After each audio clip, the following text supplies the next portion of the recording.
ઓમ નમો નારાયણ. હું અરુણાબેન પી ગોસ્વામી સુરતથી તમારું સ્વાગત કરું છું અરૂપ્સ કિચનમાં. તો આજે પણ બનાવશું ઇડલી. તો ઇડલી આજે બનાવશું આપણે દૂધી અને રવામાંથી. તો એના સારું આપણે આ અડધી દૂધી લીધી છે આ રીતની, અને રવો તો 2 કપ આપણે રવો લીધો છે, અને લીલા ધાણા લીધા છે. તો થોડાક આપણે એમાં નાખશું ને થોડીક ચટણી બનાવશું. તો આપણે ડાળખા હાથે થોડાક આ રીતે લીધા છે. 3 મરચાં લીધા છે. તો 1 મરચું આપણે નાખશું ઇડલીમાં તીખાશ થોડીક, અને 2 મરચાં આપણે ચટણી માટે. થોડાક આપણે લીધા છે ફુદીનાના પાન ચટણી બનાવવા માટે, અને દહીં. થોડાક આપણે મીઠા સોડા જોહે, મીઠું જોહે સ્વાદ પ્રમાણે, અને 2 ચમચી જેટલી આપણે આ દાળિયાની દાળ લીધી ચટણીમાં નાખવા. લીંબુનો રસ જોહે આપણે, તેલ જોહે, અને પાણી જોહે. બસ આટલી જ વસ્તુ આપણે જરૂર પડશે. તો પહેલાં આપણે આ દૂધી છે એને છાલ કાઢી અને છીણી લેવું, ને છાલ કાઢી લેવું આપણે.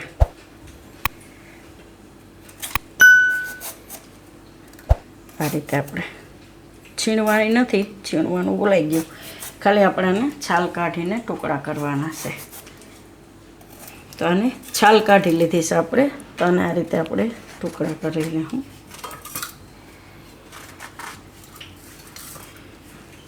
આને આપણે પીસવાનું છે મિક્સર જારમાં. તો ડાયરેક્ટ આપણે આમાં જ બધા ટુકડા લઈ લેવું.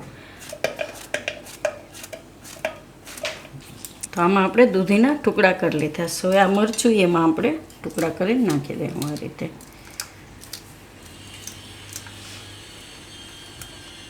તો આને આપણે થોડુંક પાણી નાખીને પીસી લેવું. થોડુંક અમથું 2 ચમચી જેટલું પાણી નાખશું. અને આમાં આપણે ધાણા પીસવાના છે, પણ આ આખું ભરાઈ ગયું તો હમાહે નહીં. તો પહેલાં એને થોડુંક ફેરવી નાખશું એટલે એમાં જગ્યા થઈ જાય. પછી આપણે એમાં ધાણા નાખશું. એકવાર આટો ફેરવી લેવું આને. તો આને થોડુંક ફેરવી લીધું છે આપણે આ રીતે. તો હવે એમાં આપણે થોડાક લીલા ધાણા નાખીને ફેરવી લેવું.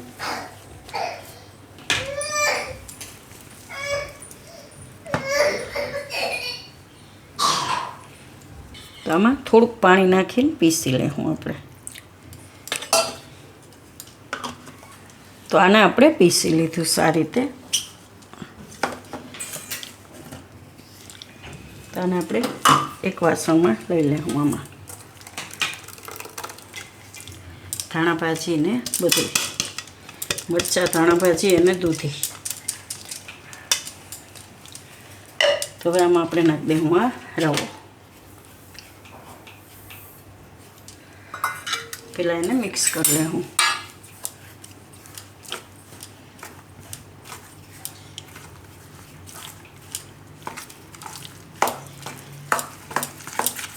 આમાં જે આપણે પીસવામાં પાણી નાખ્યું એ જ, બીજું પાણી એમાં આપણે જરૂર નહીં પડે.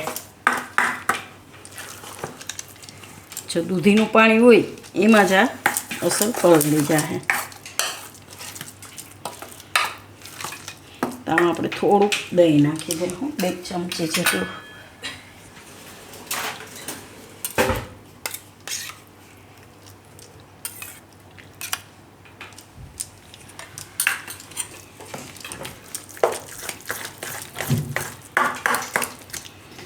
આને આપણે હવે થોડીક વાર પલાળવા દેવું, 5-1 મિનિટ માટે ઢાંકીને રાખી દેવું આ રીતનું.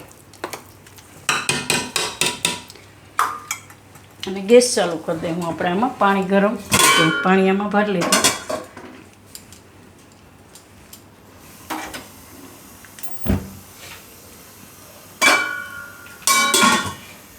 તો પાણી આપણું ગરમ થાય ત્યાં આપણે જેમાં ઇડલી મૂકવાની છે એને થોડુંક તેલથી ગ્રીસ કરી લેવું.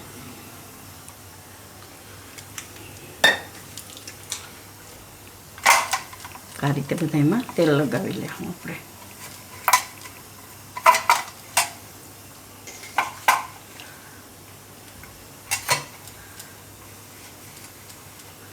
તો 5 મિનિટ થઈ ગઈ. ખીરું આપણે હવે જોઈ લેવું. તો 5 મિનિટમાં એકદમ સરસ પલળી જાય છે.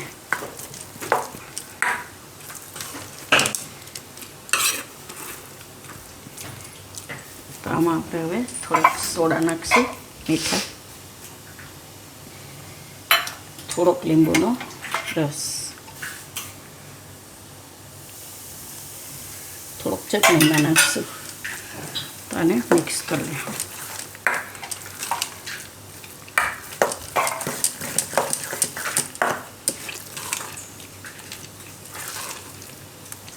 તો થોડુંક ઘાટું લાગે છે આમાં, તો થોડુંક પાણી આપણે એમાં નાખીશું.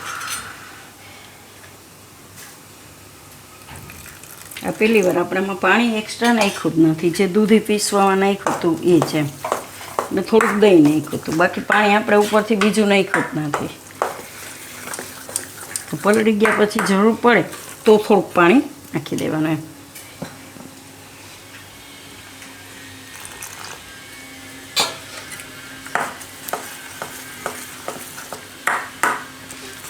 તો આ રીતનું આપણે ખીરું જોઈએ.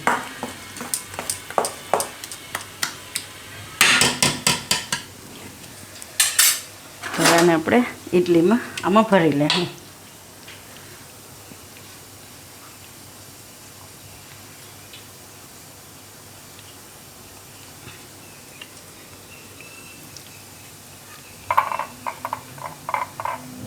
બહુ વધારે નહીં ભરીએ આમાં, કેમ કે આ નીચેની પ્લેટ છે તો પછી ઉપરની પ્લેટમાં અડી જાય એમ, એટલે થોડું થોડું આ રીતે ભરી લેવું આપણે.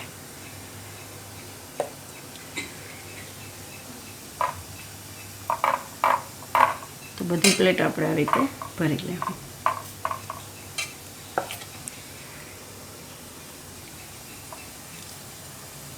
તો બે પ્લેટ આપણે ભરી લીધી છે. તો એનામાં પાણી આપણું ઉકળી ગયું છે, તો આમાં મૂકી દઈશું આપણે.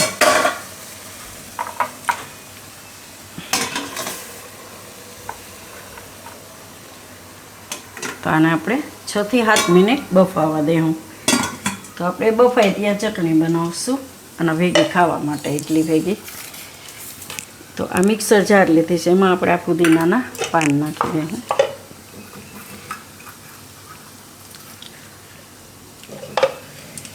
અને મરચાં, તો મરચાં તમે તમારા હિસાબે તીખાશ નાખી શકો. તો બહુ તીખા નથી, મીડિયમ છે, તો આપણે 2 લીધા છે. તમે 1 મરચું નાખવું હોય તોય નાખી શકો, થોડીક તીખી સારી લાગે એમ ઇડલી ભેગી. આમાં આપણે આ દાળ નાખી દઈશું, ડાળિયાની.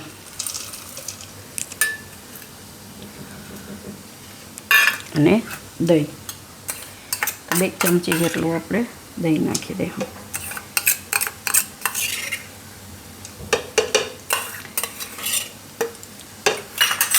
અને લીલા ધાણા.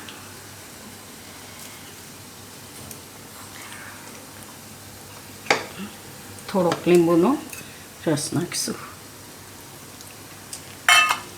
મીઠું નાખી દઈશું સ્વાદ પ્રમાણે.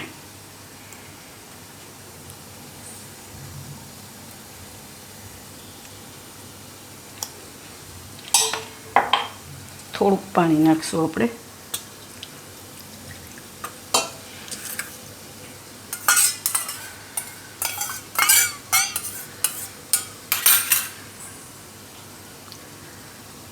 જરૂર પડે તો વધારે પાણી પીસવામાં નાખવાનું. ચટણી થોડીક પાતળી આપણે કરીએ એટલે તો અડધી વાટકી જેટલું આપણે એમાં પાણી નાખ્યું. આને આપણે હવે પીસી લેવું. મીઠું આપણે આમાં થોડુંક નાખી દેવું.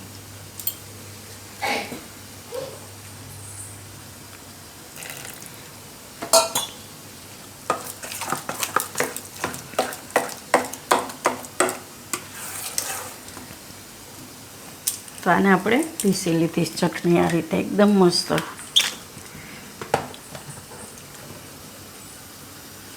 તો આને આપણે કાઢી લેવું વાટકામાં. ઇડલી ભેગી બહુ સરસ લાગશે આ ચટણી. તો ઇડલી આપણે ચેક કરી લેવું હોય. 6 થી 7 મિનિટ જેવું થયું, એકદમ સરસ ફૂલી ગઈ છે. ચેક કરી લેવું. તો ચાકામાં ચોટતું નથી એટલે પાકી ગઈ છે. તો આપણે આને બહાર કાઢી લેવું. ગેસ બંધ કરી દેવું.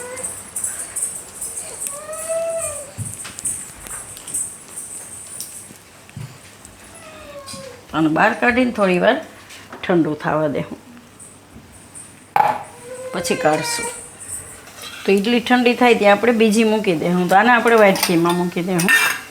તો થોડું તેલ લગાવી લેવું આ રીતે.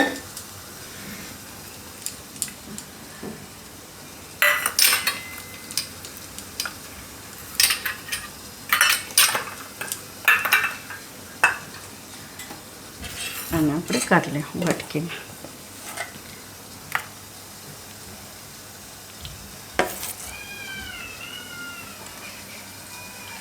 ત્રણેય વાટકીમાં આપણે કાઢી લઉં આ રીતના.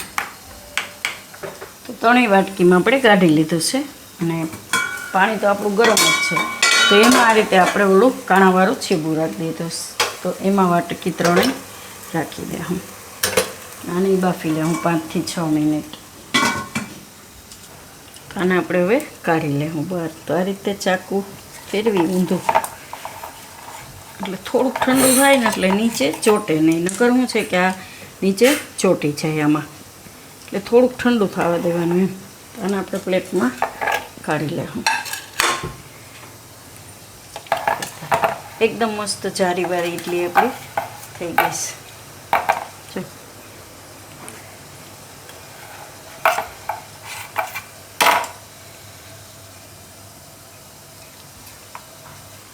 તો બધી ઇડલી આપણે કાઢી લીધી છે અને આપણે ચટણી ઇડલી ભેગી ખાવાની એમ. તો ખાવામાં એકદમ સરસ ટેસ્ટી લાગશે.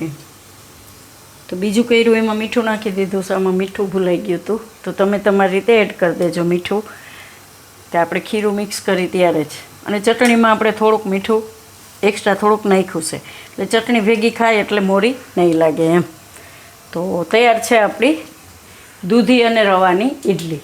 તો જો તમને મારી આ રેસીપી પસંદ આવી હોય તો એને લાઈક કરજો, શેર કરજો અને મારી ચેનલને સબસ્ક્રાઈબ કરજો અને બેલ આઇકન દબાવવાનું ના ભૂલતા.